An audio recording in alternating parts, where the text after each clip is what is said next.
Hello friends, সুপ্রভাত। স্বাধীনতা ব্লগের আরও একটি পর্বে অনেক অনেক স্বাগতম। কেমন আছেন সবাই? 24 পরগনার একটি ছোট্ট শহর থেকে, ছোট্ট বাড়ি থেকে আমি রীতা চৌধুরী সবাইকে অনেক অনেক স্বাগত জানাচ্ছি আমার ব্লগে।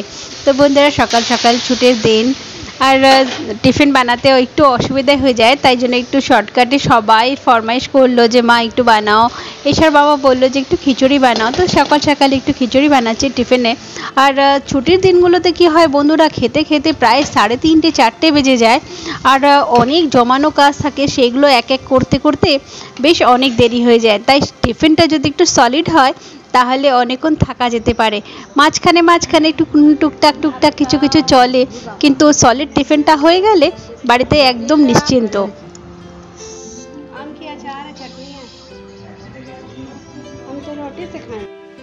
জল খাবার পর সবাই চলে গেছে নিজে নিজের কাজে। ঈশার বাবা বাজার আনতে চলে গেছে, যেহেতু ছুটির দিন একসঙ্গে মাসকাবাড়ি বাজার আনতে হয়, সবজি বাজার এগুলো সমস্ত নিয়ে আসলে পরে বেশ 3-4 দিনের মতন চলে যাবে।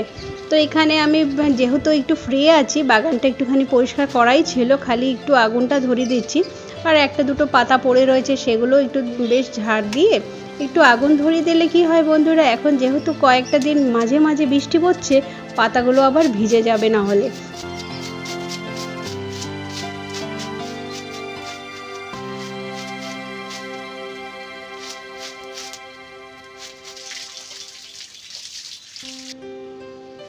প্রায় ঘন্টাখানিক হয়ে গেছে, কাজ কমপ্লিট হয়ে গেছে। ঈশার বাবাও চলে এসছে অনেকগুলো মিষ্টি নিয়ে, আর কিছু ডিম, মাসকাবাড়ি বাজার যেগুলো রয়েছে। আর আমাদের যেহেতু কুকুরছানা আছে, ও খালি বিস্কুট খায়, তো ওর জন্য ওর বাবা 5 প্যাকেট নিয়ে এসছে বিস্কিট। আর এগুলো কিছু টুকটাক জিনিস আমাদের জন্যও নিয়ে এসছে। আর এখানে কিছু সবজি নিয়ে এসছে, সবজির মধ্যে লতি, যেহেতু আজকে ছুটির দিন, বললো ফরমাইশ করেছে যে একটু লতি। ছুটির দিনগুলোতে বন্ধুরা অনেক জমানো কাজ থাকে, সেগুলো পেন্ডিং, ওগুলোকে আগে গুছিয়ে করতে হয়। যেরকম অনেক দিন ধরে বলছিলাম ঈশার বাবাকে যে ঘরের মধ্যে যেগুলো ঝুলগুলো হয়েছে, জানলাগুলো, সেগুলোকে পরিষ্কার করা। তো সেগুলো বললো যে ঠিক আছে, আজকেই সময় করে ওইগুলোকে আমাকে পরিষ্কার করে দেবে।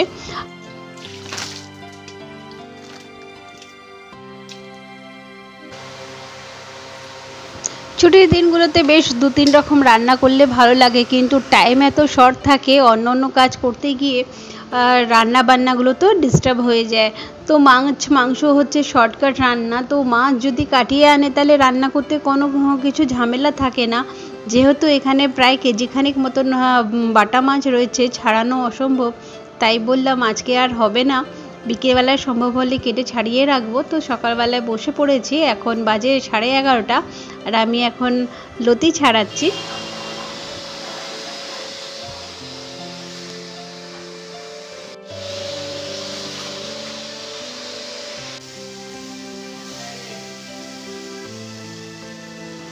ঈশার বাবা ঘর দুয়ার পরিষ্কার করছে আর ভ্যাকুয়াম ক্লিনার দিয়ে, আর আমি এখানে ডিমের ঝোল বসিয়ে দিয়েছি। যেহেতু আমি মাংস খাই না, তাই আমার জন্য একটু ডিম বসিয়ে দিলাম।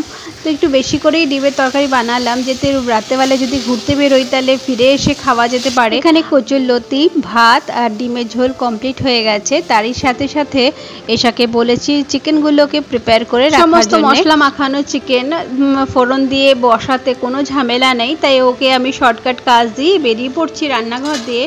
এবার ওর বাবার সঙ্গে আমাকে অনেক রকম কাজগুলো আছে যেগুলো পরিষ্কার করতে হবে। ঈশার বাবা ভ্যাকুয়াম ক্লিনার দিয়ে পরিষ্কার করে দেওয়ার পরে যে ঝুলগুলো পড়ে আছে, ঈশার চিকেন বানাতে যত দেরি হয়েছে তত দেরির মধ্যে আমি ঘর দুয়ারগুলো ঝাড় দিয়ে ভালো করে মুছে চলে এসেছি। আর চান ঠান করা হয়ে গেছে, এবার খাওয়া দাওয়ার পালা। বাসছি এখন 3:30, আর আমরা সবাই এখন খেতে বসেছি বন্ধুরা।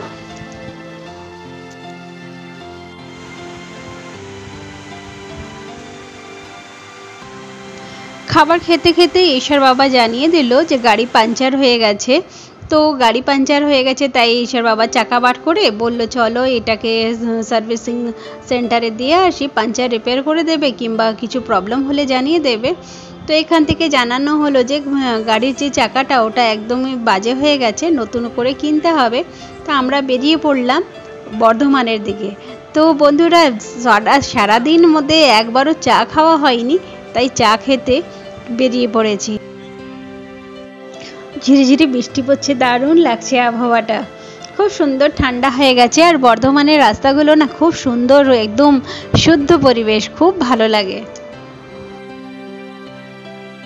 আজকে ব্লগটি আপনাদের যদি ভালো লেগে থাকে তাহলে অবশ্যই আমাকে লাইক দিয়ে কমেন্ট করে একটু জানিও পাশে থেকো। আর যদি ভালো লেগে থাকে তাহলে সাবস্ক্রাইব করে আমাকে সাপোর্ট করো। তো বন্ধুরা আজকে ব্লগটি এখানে অবধি রাখছি, তারপরে আবার দেখা হবে আগামীকাল। সবাই ভালো থেকো, সুস্থ থেকো। আজ